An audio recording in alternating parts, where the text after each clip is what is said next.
I find it amazing that I'm sitting here 23, 24 years on now, thinking, wow. Did you try, sorry, Cara, just to add on there, did you try different sports then in that gap? No, I didn't really. I turned into a bit of a grumpy so-and-so, focused on my uni work, sulked the rest of the time. And because I kind of didn't know what to do at that point. I had nothing to do with disability sport. I knew nothing about it. I didn't know that if you walked and had a disability, you could be part of a sport. I didn't know that with wheelchair basketball, actually anyone could play. So I tried a little bit of wheelchair tennis, which I was absolutely rubbish at, which was annoying because I was a good tennis player on foot, so that was hard.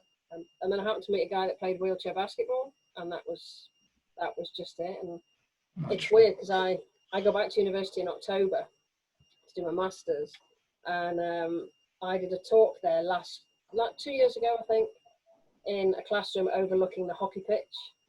And my last hockey match for the university, I got hit with a ball on my knee as well, which really didn't help, and cracked my kneecap, so was carried off to A&E and whatever. So I'm doing this talk in the university in the classroom, hadn't clocked what was outside the window. So I'm standing there doing a talk all about retiring from sport and playing wheelchair basketball, and I suddenly realised that was the last place that I played. It was a little bit weird. But yeah, I tried wheelchair basketball, and that was it. I was absolutely hooked. Oh, lucky then as well, really. Yeah. You know, to get into something different so quick. Well, not so quickly. Yeah, and it was a pure chance meeting. The guy was a sports development officer, an ex-army guy who'd been blown up in Northern Ireland and was a paraplegic. And he just said, "Oh, I run a wheelchair basketball club. Come and have a go." And I was standing there looking at him, going, "Well, there's something wrong with this picture because I don't use a wheelchair."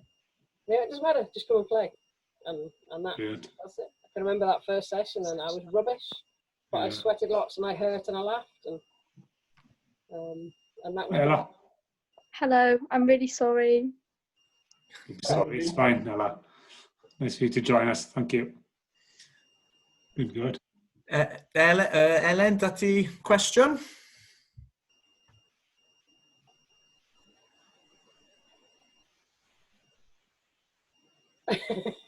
Got fluff in the mouth. If you press the speaker. What's the best thing about it? From a playing point of view, it was going to the Paralympic Games, and I still almost to this day have to pinch myself to realise I've been to Paralympic Games, and that was only two years into playing, so I wasn't even playing at my best, to be honest. But still, from a tournament point of view, that just the whole thing about it was amazing. It was a disability awareness lesson in 2 weeks, because you had every country, every disability, everything you could possibly imagine. It was incredible. But then I think probably the biggest thing I've got from sport, and the biggest thing I love, is being part of a team, and the friends that you make.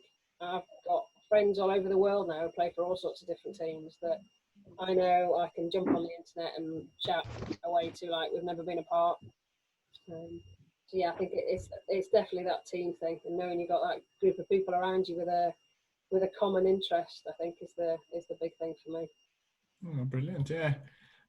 If I could jump in, my question was going to be more towards the coaching, and I was thinking this the other day. Have you ever had, whilst coaching, like a wow moment, or maybe more than one, that just make you think, "Oh, this is why I'm doing it. This is why I love it." Yeah, and it's not particularly tied to wins and medals either. For me, it's when I see somebody achieve something, or my coaching's changed a lot from. I mean, even when I was in school, I was involved in hockey and tennis coaching, and it was very much about you do a warm up, you do a skill, you play a game, you go home. Now it's much more. My coach is much more about coaching games for understanding. So. Well, you come to my session, we do a bit of a fun warm-up, but then we'll play a game which will highlight what we need to work on, and then we'll focus on what we need to work on, and then we'll play a game. So there's no more of this, you have to do a warm-up, you do this, you do that. It's much more fun. But what I get from that is that you see players learning, So rather than me as a coach going, we're going to work on passing because I know you need to work on your passing, we play a game that shows they need to work on their passing. And then when you ask them what they need to work on to be better at that game, they're like, oh, I need to be better at passing. So then they work on passing, then they're better at it.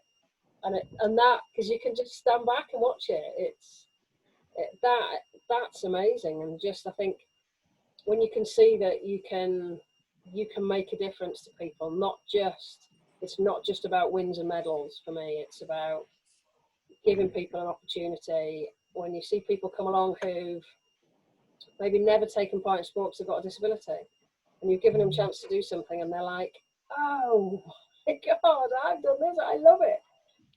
That's amazing. And you see them grow as well, and they grow. Got one player who came in from another club, really low self-esteem, hadn't been valued at that club. She was the only woman in the club. And our club predominantly is women.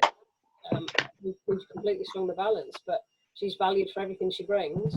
She's now training to become a coach. She's just completed her degree, all sorts of stuff. So for me, it's definitely bigger than what goes on the court, really. Brilliant. Ella, have you got a question? Me? Yeah, yes, you, Ella. What inspires you to do it? I don't know. What inspires you? What inspires me to do it? I love it. I love playing and I love coaching. I play because when I get my basketball chair and get on a court, I feel free. I feel like I don't have to worry about how my legs are behaving. So I still walk. I wheel sometimes, I walk sometimes, use crutches sometimes. It can be so hit and miss. It's a bit like the weather, really. But I play because I just genuinely love it, and it gives me a buzz. Whether that's scrimmaging with my local team on a Saturday, or whether that's was rolling out for the GB team, I just enjoyed that physical challenge, and that it's almost like it switches the stressy part of my head off, and I can just be in the moment and be there and be playing. And coaching is kind of the same, really. It's about when I'm there with my coach hat on, kind of thing. It's about focusing on what I'm doing and just being there and enjoying it. So all the clubs I'm involved in, the top of our list of things to work on is about us having fun. Because we'll learn. If we're having fun, we'll learn. If you're not having fun, you're not going to learn. So. Oh, brilliant. Yeah.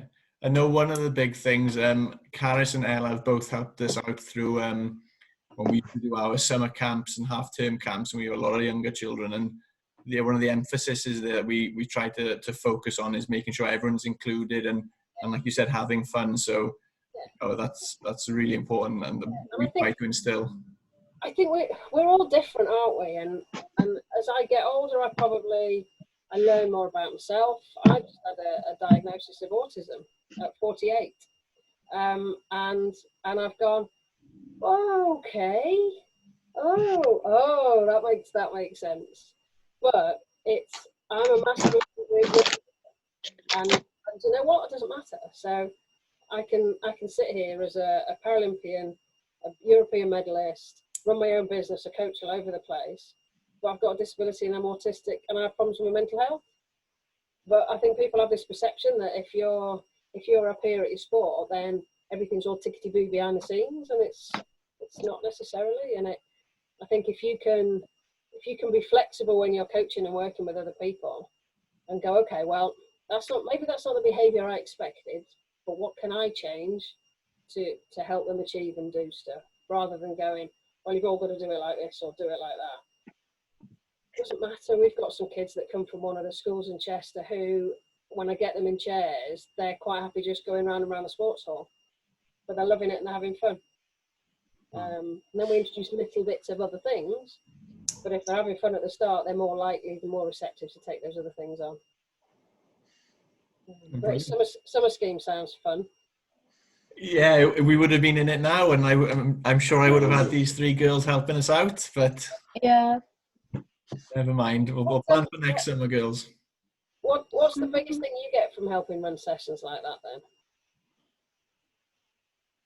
What do you think? for us. Yeah. Yeah, for you. You get like confident, Yeah. like speaking out aloud and stuff. And you learn a few things by doing it as well. And yeah, I don't know much, but it's really fun to do. I love doing it. You do know much, Ella. You just. I'm a massive believer that if you help other people do stuff, it helps you as well. So yeah, helping other people learn a new skill or just have a laugh and a giggle increases your confidence and your ability to do other things. Yeah. You can get into other things then. It's amazing, Ella, isn't it? How quickly the small children sort of get to respecting you and know you're the coach and you're there to help them and stuff, isn't it? Yeah. And the thing is, you're there because you want them to achieve, and I think I'm very much of the mindset that achieving and success and winning can look different to different people, can't it? And I think if you can keep with a mindset of that it's not all about winning and medals. If we play a brilliant game of wheelchair basketball and lose, I'm happy. If we play a rubbish game and win, I'm not happy. Yeah. So actually, does it matter if you've got a kid in your session who actually the challenge is just to keep them focused for 10 minutes? Yeah. That's a win. And I think certainly I know from work I do with Lee is that he's of the same mindset. It's let's get people achieving, however little tiny those achievements can be, because actually that tiny achievement to them actually is massive. It's like the world. Do you know that the Ellen gone, is she? Yeah. The girls, the girls that are here today, they're quite sporty. You know, they play football outside school. They do gymnastics for school. They go to this sports crew club once a week and stuff. So at the moment, they're pretty active and stuff. But how can we, you know, what advice have you got for the girls to keep going, because they're only 13 now, and, you know, to keep being active? And how can we encourage more girls, their friends, their peers, their year groups, sort of to come to our club? Yeah, good question. I think in terms of keeping yourself active, it has to be because you want to do it. My thing with my players during lockdown has been, actually, if you go out and do a little bit of training, even if you just go for a push or you bounce a basketball in the back garden, you're helping the whole team. So actually we're helping each other by doing a bit. I think in a team setting that kind of works quite well. Hello. And I think at the moment it's hard to keep yourself motivated to do stuff. I think it has to be about little wins at the moment. So if you can do something active every day, I try and make sure I take the dog out every day, whether I wheel it or I walk it, I make sure I take the dog out every day. And I think it's about working hard in your sport, but enjoying it. If you get to the point where you're not enjoying it, you maybe need to stop and have a think. What is it about it that you're not enjoying it? Is it just not the right activity for you? And it might be about just going to try something different, because sometimes you don't know till you try it that actually, I love that. I started going to Pilates class last year, and I always went, Pilates, me, don't be stupid, I'm going to hate that. And I absolutely love it. So over lockdown, I've been doing some stuff, doing some boxercise, seated boxercise. That has absolutely killed my shoulders. And I think to answer your question about getting more girls involved in sport, I think it's these youngsters that are here, that you're the role models to other people coming in. And if you keep that focus that this is about, we're seeing people as people, but as a big picture. So it's not just about your performance on the pitch or on the court. Actually, we're here to support you as people. And then I think you all grow then. That's important, isn't it? Because they're all really good friends together. Yeah. And, you know, some of them are leaders and want to lead, and some of them want to sort of lead a little bit, but with a friend. And then some of them just want to take part. And all of those are fine, really. Yeah. Oh, yeah, massively. Just want to see them every week in the club and get the club to be fun and to grow, really.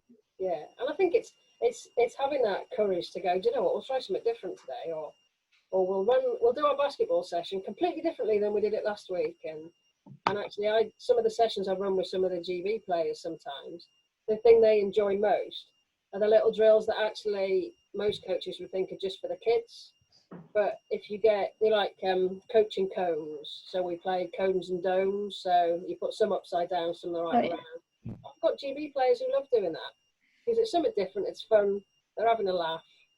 They're still getting warmed up and they're still doing stuff. But so it's about, I do believe it's about not taking it too seriously. You need to commit to what you're doing, but actually have a giggle. That's bigger, I think. Yeah, definitely agree.